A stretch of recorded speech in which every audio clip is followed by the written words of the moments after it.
Do you love horror, science fiction, B-movies, horror hosts, old-time radio, just plain spooky stuff? Then you should sign up at patreon.com/Lord Blood-Rah. You'll be supporting the production of Lord Blood-Rah's Wrackin Theater, presenting the best, worst, and wildest horror films ever made.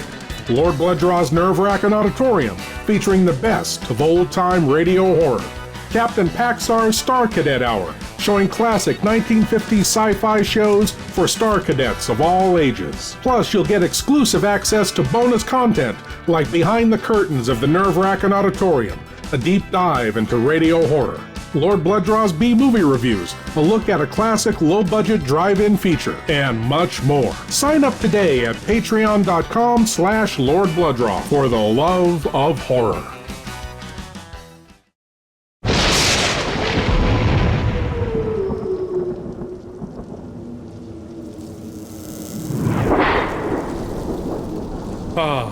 I'm so glad you're here. Allow me to introduce myself. I am Lord Blood-Rah. I host horror and science fiction films on my TV series, Lord Blood-Rah's Wrackin Theater, but here, in this cool, intimate darkness, I'll be presenting tales of horror and the uncanny solely for you alone. You will coalesce the settings and the players from the ether of your imagination. Your terror will be your own creation. This is the sorcery of sound, the subtle magic of old-time radio, horror.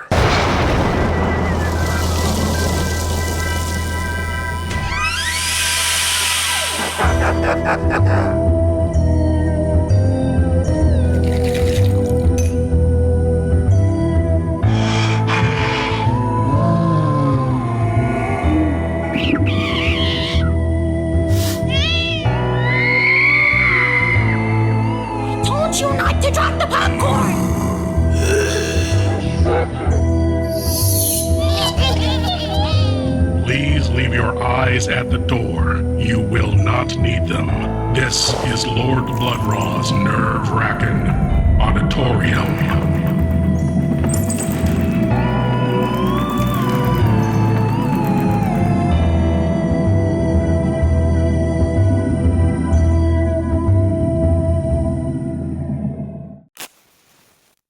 A house, intended to be a home filled with love and light, can become a place of darkness and death. Cursed in despair, cursed with hatred. Take the house in tonight's tale, for example. From The Witch's Tale comes the story, The House of the Bridegroom, Parts 1 and 2.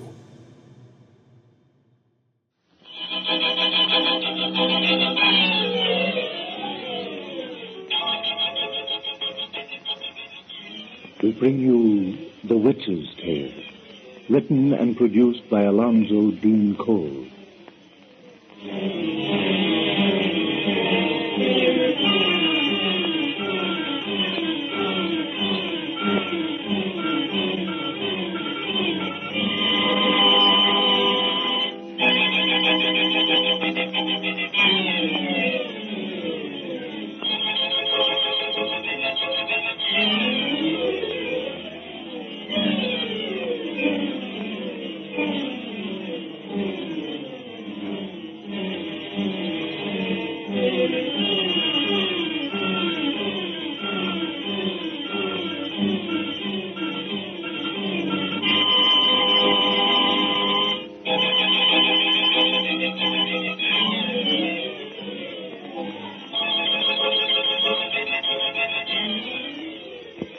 Now let us join old Nancy, the witch of Salem, and Satan, her wise black cat.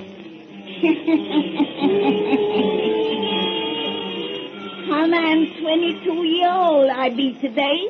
Yes, sir, 122-year-old. Tain't many folks gets to a ripe old age like that, Satan. Satan, you took the words right out of my mouth. The reason for old Nancy living so long is 'cause she's such a nice, helpful body, always doing kind things for folks, like spinning pleasant little yarns to cheer 'em up.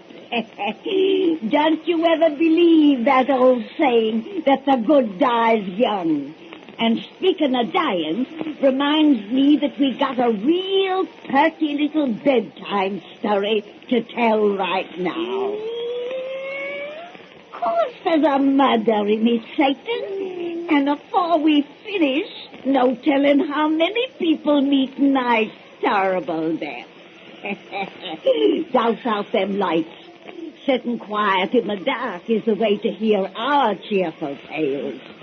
Now draw up to the fire and gaze into the embers while we take you across the seas to merry England, land of ghosts and haunted castles.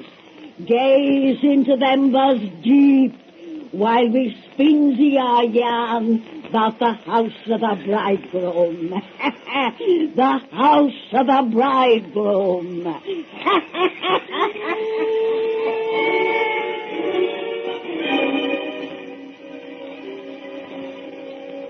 And this room here, pardon me while I open the door, Mrs. Sheridan. And this room was old Dr. Drummond's laboratory. Arnold, if it weren't for the dust, one would think he had just stepped out of it. That's certainly the effect it gives. It's difficult to believe, Mr. Fife, that this house has been unoccupied for almost 50 years. This particular chamber, Mr. Sheridan, has been unused for nearly 100. Victor Drummond, the builder of Bridegroom's house, died in 1836. One of the provisions of his strange will was that the furnishings, particularly the articles within this laboratory, should be disturbed as little as possible and never be removed. Look at the queer old books that line the walls, Arnold. My husband is quite an amateur collector, Mr. Fife, and these quaint bindings... Well, the bindings aren't so interesting as some of the titles. Look at these, dear. The Brahman Tantra, the Grimoire, Kabbalah, all works on magic. I say, Mr. Fife, did the old doctor combine witchcraft with his scientific investigations? The works upon these shelves would certainly make it appear so. As a matter of fact, I'm only acquainted with his history in a very general way. And now that we've seen the entire house, Mr. Fife, do you mind telling us just what you do know of its history and of his? Of course, your partner, Mr. Burton, has told us the place is haunted by the old doctor's ghost, but, well, we'd like to know the real facts of the case. Burton's a superstitious fool. There's no such thing as a haunted house. Of course not. If there were, it would never be our good fortune to inherit it, Arnold. Finding Bridegroom's house so cheerful-looking has been a great disappointment to Mrs. Sheridan, I fear. A frightful disappointment. We haven't any really first-class haunted houses in America. And so when we learned of the legend concerning my inheritance here in London, I was fearfully excited. But now, when we find the place so perfectly charming... Yeah, you must remember it's still broad daylight there. Oh, that's right. And no self-respecting spook would dare rattle his chains until the witching hour of midnight. I fear she'll live here a long time before a supernatural agency makes its appearance at any hour.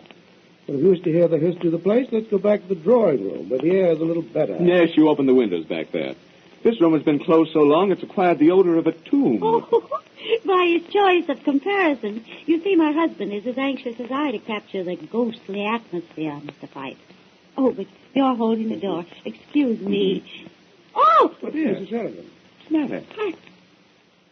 As I crossed this threshold, I had the queer sensation, as though I'd stepped on a charged wire. You've stood here? Yes. I felt a definite shock. A tingling sort of. Jove.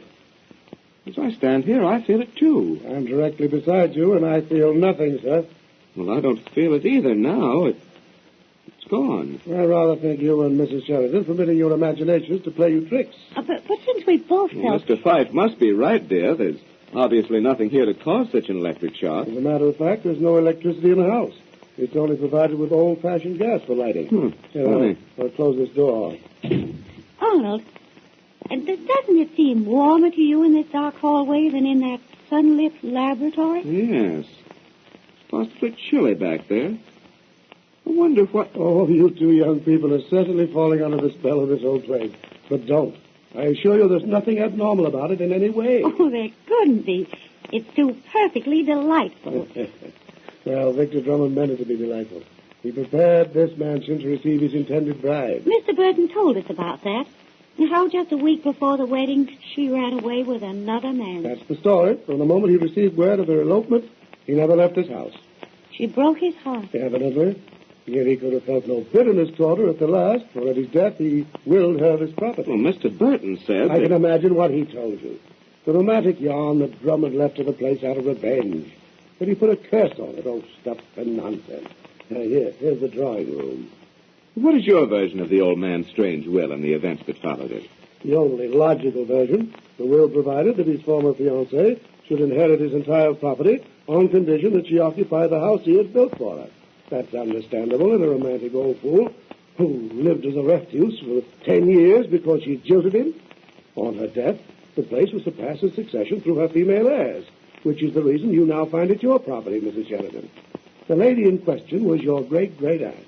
And let me tell you, tracing the relationship was quite a bit of work. Well, she was an ancestress I'd never even heard of until I received your letter in New York. What is curse you mentioned, Mr. Fife? According to your partner, it seems to have worked out. Yes, Mr. Burton said my great-aunt and all her family died here. Oh, people die in houses everywhere.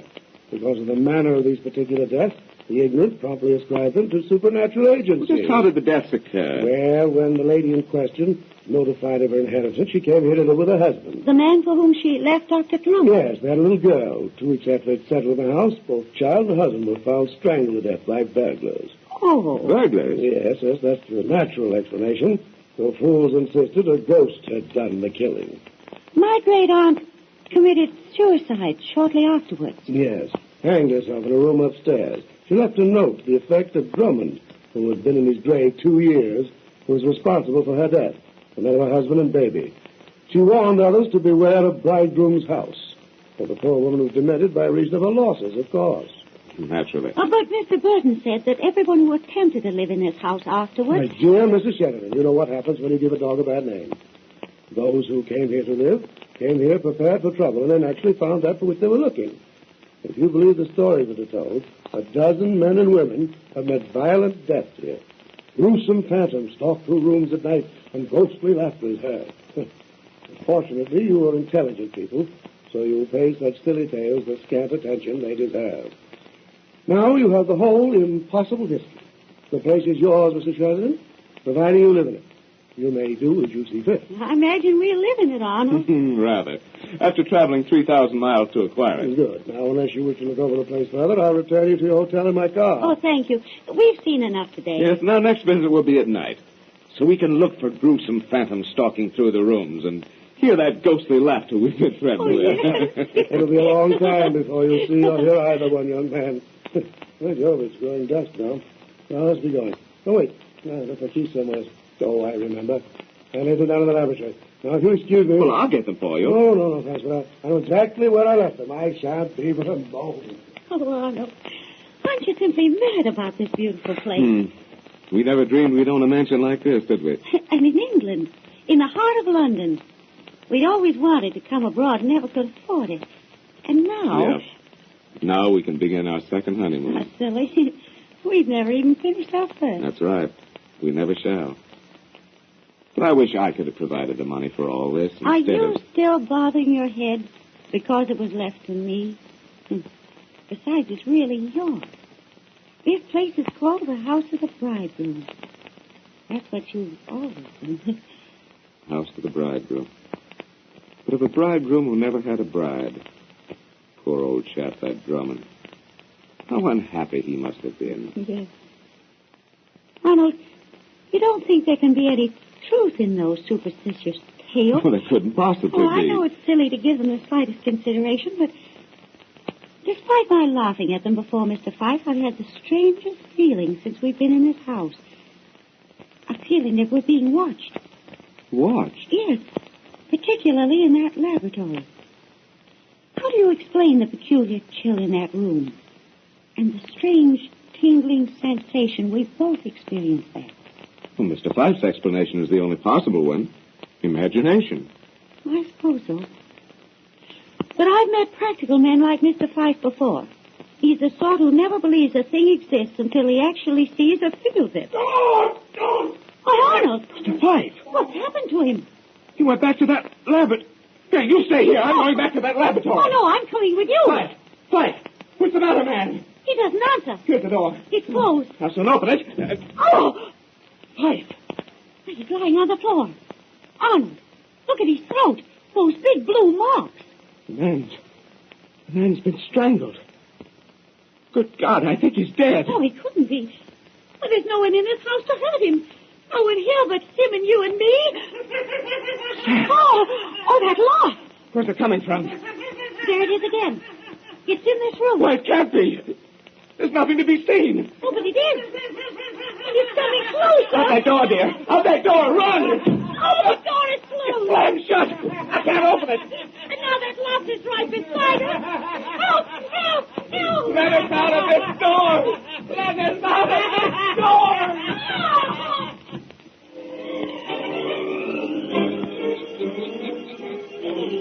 Satan, that's only the beginning of this cheerful little yarn. If folks wants to hear the rest, they got to call on us next time we has a birthday. And I'm 2-year-old. I'm gonna be real soon. Come see us then.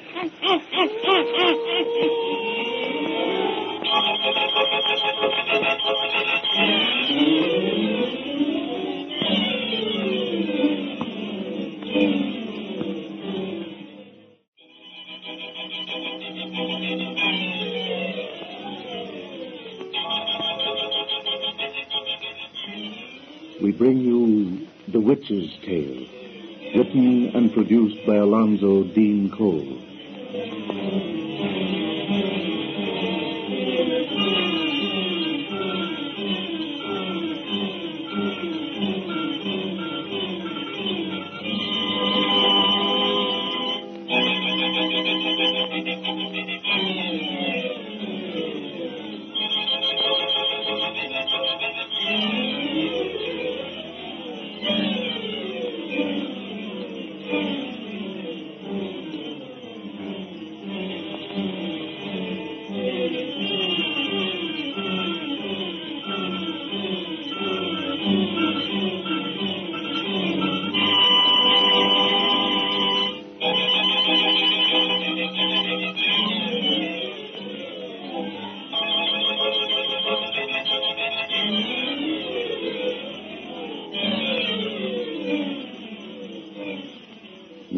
Let us join old Nancy, the witch of Salem, and Satan, her wise black cat. Hannah, I'm 13-year-old I be today. Yes, sir. Hannah, I'm 13-year-old. That's right, Satan. If these folks will just douse out them lights, we'll tell them the finish of that yarn about the young couple from America who inherited a haunted house in England. They say a fella named Dr. Drummond put a curse on the place, 'cause the woman he built it for ran away with another man. Well, our young American couple didn't put much faith in haunted houses till they found a man a-lying dead there. Then they heard an awful laugh, and a door slammed shut upon him. Draw up to the fire and gaze into the embers while we spin the rest of our yarn about the house of the bridegroom. The house for the bridegroom.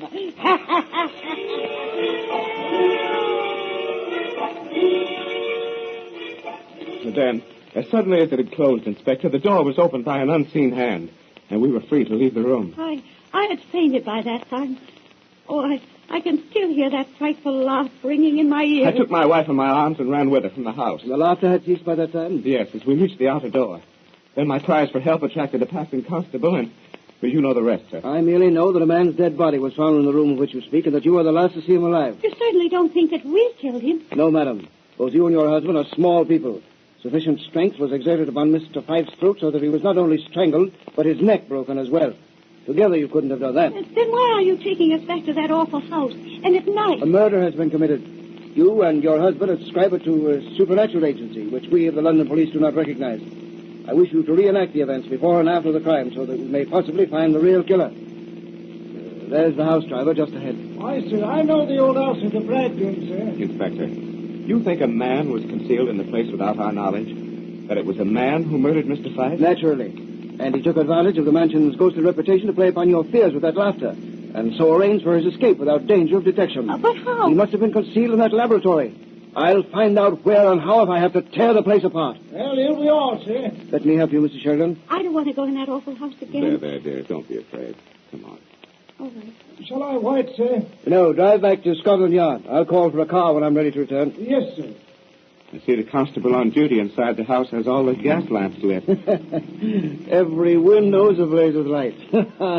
Evidently, he's taking no chances of encountering your ghost in the dark. And where's the doorbell? Yeah, I found it. I hope the man inside is all right. You expect to find him otherwise? We laughed at the stories about this house a few hours ago, Inspector. Now, after what has happened, I couldn't stand being alone in there as he has been tonight. I hardly think he's experienced anything to arouse his fears. Here he is. Good evening, Riley. Oh, good evening, Inspector. I'm as glad I am to see you, sir. You're white as a sheet, man. What's wrong? Oh, nothing, sir, except this house is the devil's. It's full of queer whispers like, and it's glad I am to be alone inside it no longer. Don't act a fool. Step inside, you people. No. Come, dear. Don't be afraid. All right. Close that door, Riley. Now, which way is that laboratory? Please, don't make us go there now. Inspector, my wife has been through a terrible experience today. If you'll allow her a little time... Oh, very well. Yeah, sit down and compose yourself, Mrs. Sheridan. I'll get you a chair. Excuse me if I seem brusque and impatient, but all this talk of impossible ghosts makes me sick. What? Ah! A chair! Why, something seized it from my hand. Carry it there, sir, to the wall and set it down. Something did it that we couldn't see. By the Lord, I soon will see. Oh, that lock. Is that what you heard this afternoon? Yes. When we discovered Fife's dead body. There's it again. It seems to be upstairs. Come on, we're going to locate it. No, wait. It means death to find it. Don't go there. Let's leave this house. Come on, Edith. After them. It's better to be with them than down here alone. Don't let them leave us alone. Come on, quick, up these stairs. Do you see anything, Riley? There it is again. Now it seems to come from downstairs. Whoever's responsible for it must have gone down the back way where we come up the front. Riley, go back the way we came and see if you can head him off. Yes. I'll stay here in case he attempts to return. Yes. We have him on the run. We'll get him now.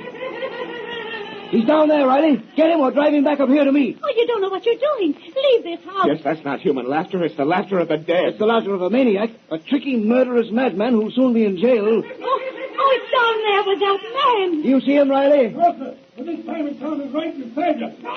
Riley! The thing is killing him. Kill Fife! Riley, hold on. We're coming, man. Quick, Edith, down these stairs. Riley! Riley! He's lying crumpled on the floor. But who could have struck him down? The room is empty.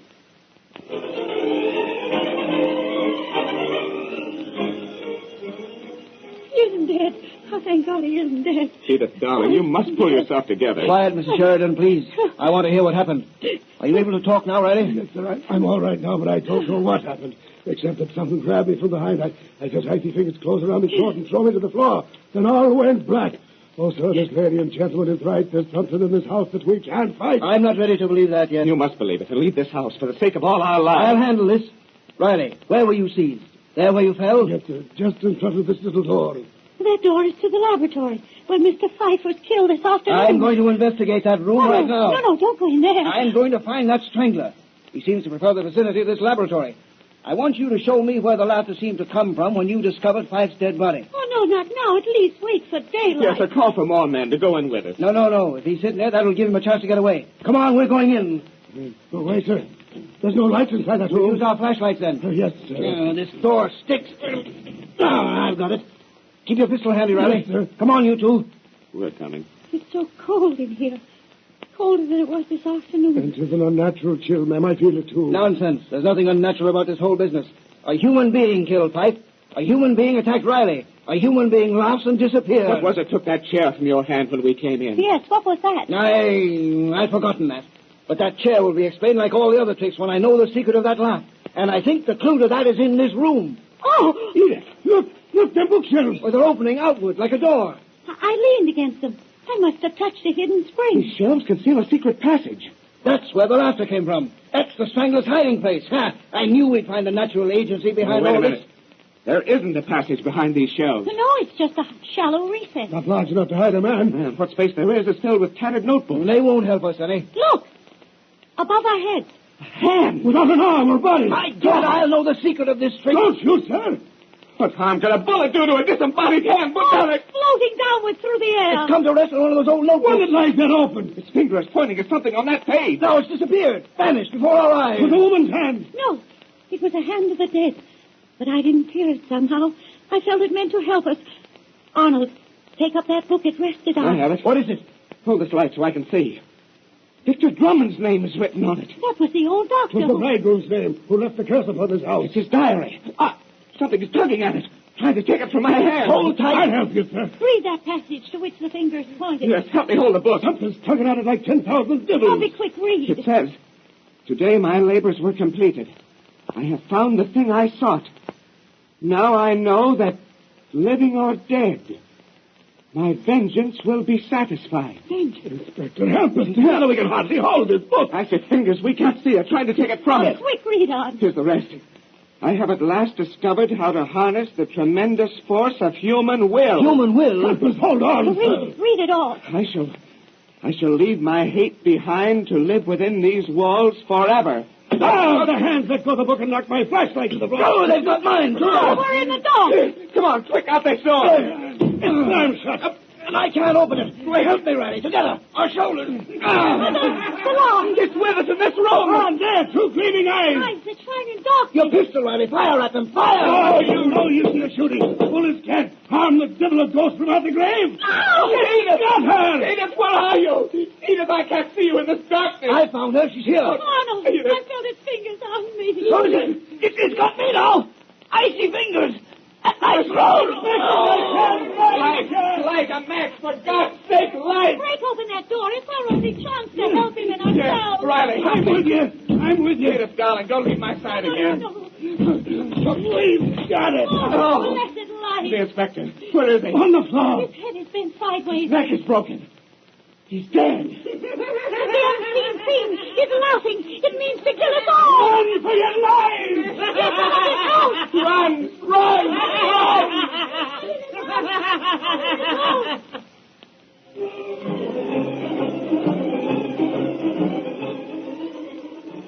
Sure, sir, but if it weren't broad daylight, you'd never have gotten me here in this ghastly laboratory after the escape we had last night. One of us didn't escape.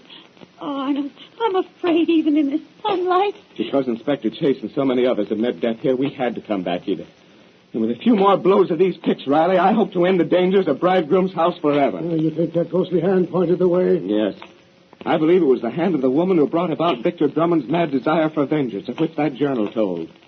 I believe last night that the dead spoke wordlessly to us. Ah, Mr. Sheridan, I think it's broken through the wall. Oh, yes. Your guess was right. Arnold, there is another cubby hole behind that recess where we found the notebook. Yes, and in that cubby hole is the thing that we must find. Something's trying to keep us from finding it, sir.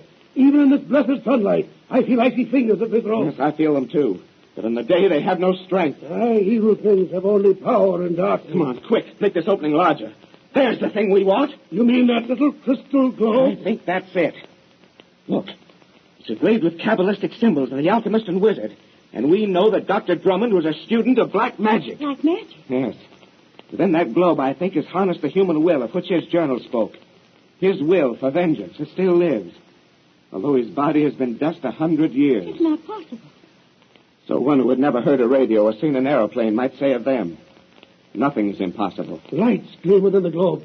Lights of hell, like them eyes we saw here last night. Soon they'll gleam no more. Smash it with your pick. Help me, Riley. The icy hands are holding me, fighting to retain their power to hate and kill. I'm with you, sir. Together we'll throw 'em off. Now with our forearms. Bring down the pick. In the center of that globe. Now! We've done it. It's gone. Shattered. Not even dust is left. The icy hand no longer holds. They, too, are gone. Destroyed forever, like the mad will they obeyed. The unseen strangler will last no more. No. The house of the bridegroom is no longer a place accursed.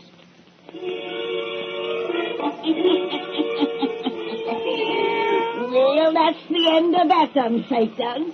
We'll have another pretty yarn to tell you soon.